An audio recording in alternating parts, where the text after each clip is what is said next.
नमस्कार दोस्तों। आज बात करेंगे the power of positive thinking, सकारात्मक सोच की शक्ति के बारे में। वो आदमी जिसके पास ना कोई पैसा, ना कोई ज़्यादा एजुकेशनल क्वालिफिकेशन, फिर भी अपनी सोच की दम पे करोड़ों रुपए कमाए। मेरी आप सबसे एक गुजारिश है, कृपया इस वीडियो को पूरा देखें ताकि आप इसके महत्व को समझ सकें। जी हाँ, मैं बात कर रहा हूँ एडविन सी बार्न्स की। बार्न्स ने खोजा कि यह कितना सच है कि आदमी सचमुच सोचता है और अमीर बन जाता है।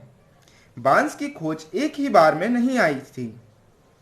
ये तो महान एडिसन, जी हाँ, मैं बात कर रहा हूँ थॉमस अल्वा एडिसन की।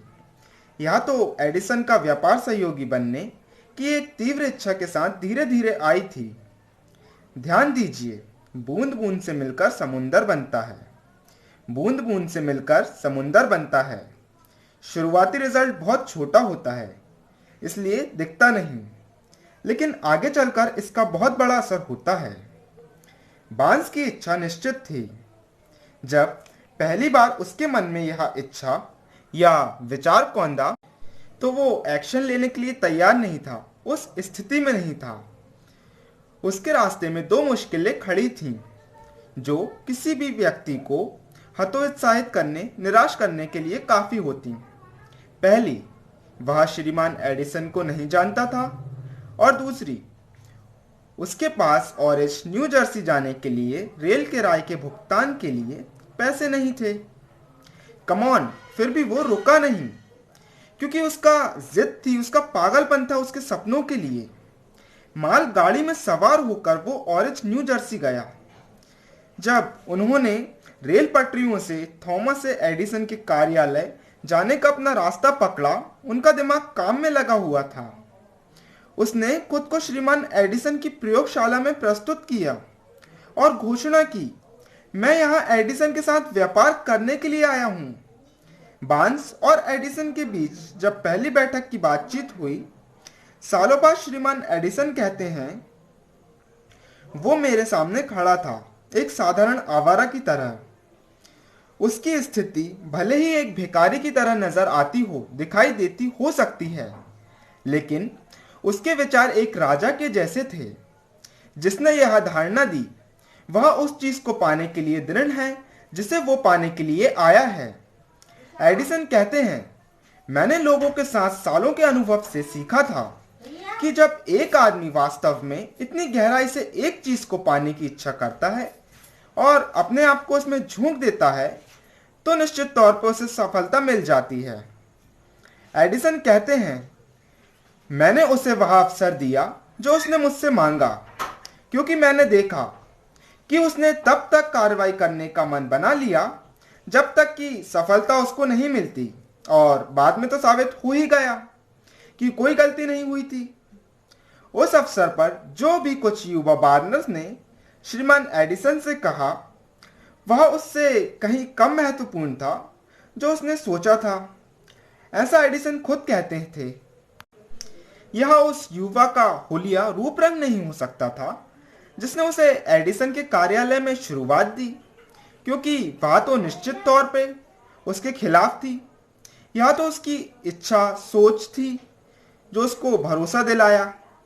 बार्न्स को अपने पहले साक्षात्कार में एडिसन की साझेदारी नहीं मिली थी।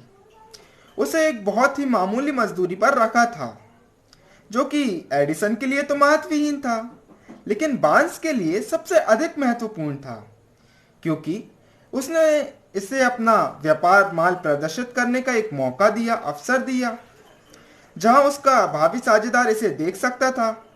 महीनों गुजर गए, लेकिन कुछ नहीं हुआ। लेकिन उसने अपने आप से ये नहीं कहा, हाँ, क्या फायदा है, मैं अपना मन बदल लूंगा और एक सेल्समैन की नौकरी पाने की कोशिश करूंगा। बल्कि उसने यह कहा था, मैं यहां एडिसन के साथ व्यापार करने आया था, और यदि इसमें मेरा शेष जीवन भी लगता है तो मैं इसे अंत तक पूरा करूंगा। उसका यही मतलब था।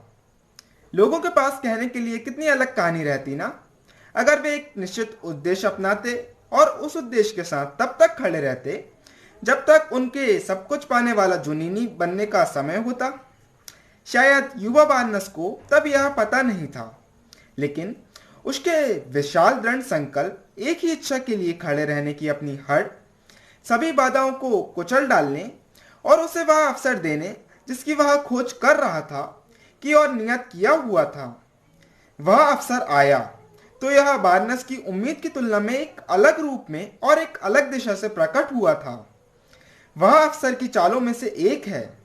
इसकी पिछले दरवाजे से सरक कर आने की एक धूर्त आदत है और अवसर यह दुर्भाग्य या अस्थायी हार के रूप में भेष बदलकर आती है। शायद यही कारण है कि बहुत सारे लोग अवसर की पहचान करने में विफल रहते हैं। श्रीमान एडिसन ने अभी अभी उस समय एडिसन डिक्टेटिंग मशीन, अब एडिफोन नाम से जाने जाने वाली एक नई कार्यालय डिवाइस बनाया ही था। उनके सेल्समैन से उत्साहित नहीं थे। उन्हें विश्वास नहीं था कि इसे बड़े प्रयास के बिना बेचा जा सकता है। बार्न्स ने अपना अवसर देखा। यह एक अजीब दिखने वाली मशीन में छिपा हुआ चुपचाप रेंगकर अंदर आया था, जिसने और किसी को नहीं बल्कि बार्न्स और आविष्कारक को प्रभावित किया। बार्न्स जानता था वह एडिसन की डिक्टेटिंग मशीन बेच सकता है। उसने एडिसन को इसका सुझाव दिया और तुरंत अपना अवसर पा लिया। उसने मशीन बेची। वास्तव में उसने इसे इतनी सफलतापूर्वक बेचा कि एडिसन ने उसे देश भर में मशीन वितरित करने और बेचने का एक अनुबंध कॉन्ट्रैक्ट दे दिया। इस व्यापार से साझेदारी से नारा बना, एडिसन द्वारा बनाया गया और बार्नस द्वारा स्थापित किया गया। व्यापार गठबंधन 30 से अधिक वर्षों से चला आ रहा है। इसके जरिए बार्नस ने पैसों में खुद को अमीर बनाया, बल्कि उसने कुछ अनंत रूप से अधिक किया। उसने साबित कर दिया कि आप सचमुच सोचकर अमीर बन सकते हैं। मेरे पास यह जानने का कोई तरीका नहीं है कि बार्न्स की मूल इच्छा उसके कितना वास्तविक नकद के लायक रही है।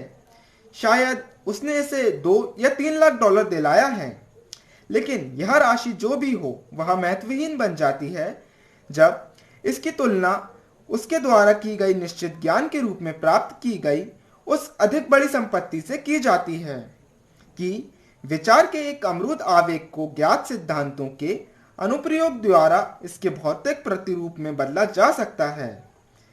बार्न्स ने खुद को पूरी तरह से महान एडिसन के साथ एक साझेदारी में समझा। उसने खुद को एक अच्छे भाग्य में समझा। उसके पास आरंभ करने के लिए कुछ नहीं था सिवाय यह जानने की क्षमता के कि वह क्या चाहता है और इच्छा के साथ खड़े रहने के, जब तक कि वो पूरा नहीं हो जाता, वास्तविकता ना बन जाता। उसके पास शुरू करने के लिए पैसा नहीं था। उसके पास शिक्षा थी, लेकिन बहुत कम। वह कोई प्रभावशाली व्यक्ति भी नहीं था, लेकिन उसके पास पहल, विश्वास और जीतने की इच्छा थी।